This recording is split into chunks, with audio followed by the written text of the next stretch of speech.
Welcome to the almost end of the week. Let's talk about this week. Some good stuff. I mean, it's not good stuff, guys. If you stop watching it now, I wouldn't blame you. You shouldn't, but I wouldn't blame you. And here's why. Rates, man, they just keep getting beat up. So right now, they're still in that high 7 range, 7.69, according to Mortgage News Daily. Here's what the charts look like. Remember, this is bad. Red is bad. Down is bad. You can see how they've just gotten beat up. And a lot of that just had to do with what they think is a stronger economy. The Fed's going to have to raise more rates. The 10-year Treasury, which I'll show you in just a second, has not been our friend. But the last day or two, we've kind of made up the losses that we had on, what was that, Tuesday, give or take. But it's been not a great week. Here's the 10-year Treasury. So it's pushing 4.8 right now. At the time I took this screenshot, I think it's like sitting at 4.74. So you guys can see the Treasury 10-year, oftentimes, not always, but oftentimes when it goes up, our mortgage rates go up. So the two charts I show you, it's they kind of mirror each other a lot of ways. But you guys can look down here. I went ahead and put the stochastics down here. It's overbought right now. Meaning like it's had a good run. I'm thinking, hoping, praying that it's going to hold here and come back down. And I'm just going from a technical standpoint. It hit that level of 4.8 and it's come down a little bit and it's overbought. That's the only foundation I have. Maybe job reports comes out weaker. Who knows? We'll see what tomorrow brings.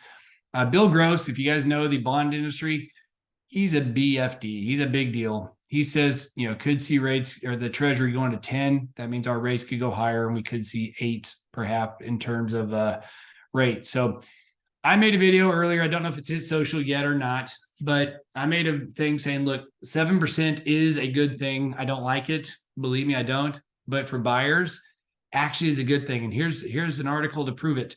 For a 1% drop in rate, apparently 5 million more eligible home buyers come into the market. So my whole point to say, look, while higher rates stink, nobody loves them. The reality is house prices are an all-time high. They're going to keep going up. There is a housing shortage. That's just a fact. So prices I don't see coming down anytime soon, just supply and demand. But rates, they're not forever. So while we don't love the 7s, if you get today, there's a lot of people sitting on the sidelines that aren't in the market. So you have less competition. So this was basically showing something that basically rates, the headlines. So the next couple slides are about headlines. Mortgage rates race to 8%. We'll see. They've been in the 7s for a long time. So I don't know about race. They're not there, but there's a headline. Here's one.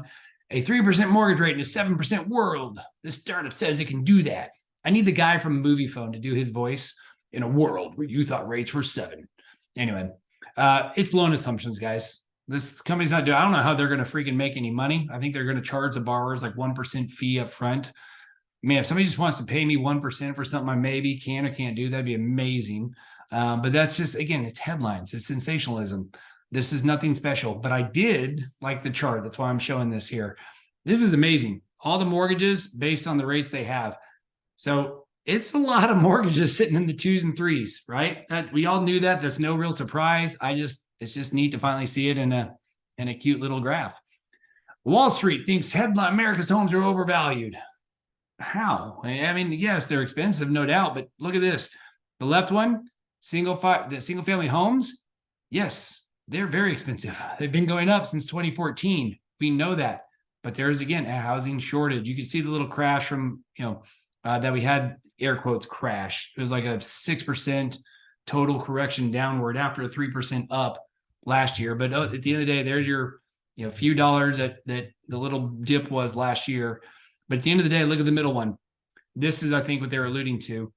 Big institutions, landlords with 1,000+ houses. So big institutions, they just haven't bought in the last 12, 1 or 2 quarters, 3 quarters. They just haven't been buying as much. Well, a lot of that, guys, is just because it's not the expense, it's rates make it so that they don't cash flow quite as well. I don't know that maybe they think they're overvalued, but I'll tell you right now, investors right now, a lot of them just can't get it to pencil from a cash flow perspective. And then on the far right, we've heard, oh my gosh, the affordability. Again, no denying. Houses are expensive, rates are up. It is an affordable thing. It is certainly out there, but check it out. If you guys look, it's The last bit is 2003 or 2023 rather. Guys, until just this year when rates have done what they've done, so just the last 6-7 months, whatever it's been, prior to that, we've seen this in 1990. We saw this in the middle of the 2000s. So as far as affordability, it's not something that we haven't seen before until just very recently. So yes, those rates at 7.7, whatever they are, yes, that hurts affordability in terms of people being able to get in. I understand that.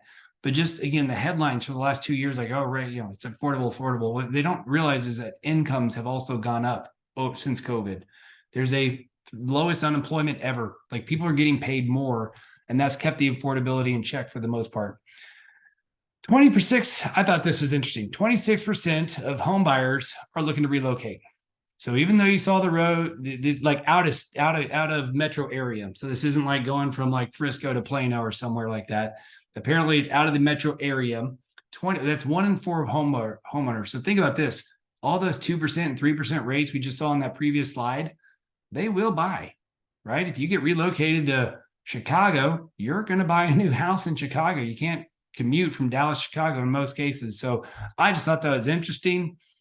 Texas OU, and that I'm saying it properly, Hook'em, that is here. And what I thought was interesting, the loaded pizza fries. That would hurt me. I would still do it. I'd eat it. I'd even have a beer with it, but it wouldn't feel good, I'm sure, because that just has got to be a lot of grease, but dang, it looks good.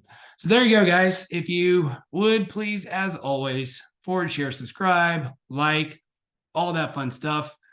We appreciate you greatly. And as always, guys, thanks for watching. If you got comments or want to get in touch with us anyway, please do. And as always, you guys should say it with me. When you think mortgage, think Mark. Bye, guys. Have a great weekend.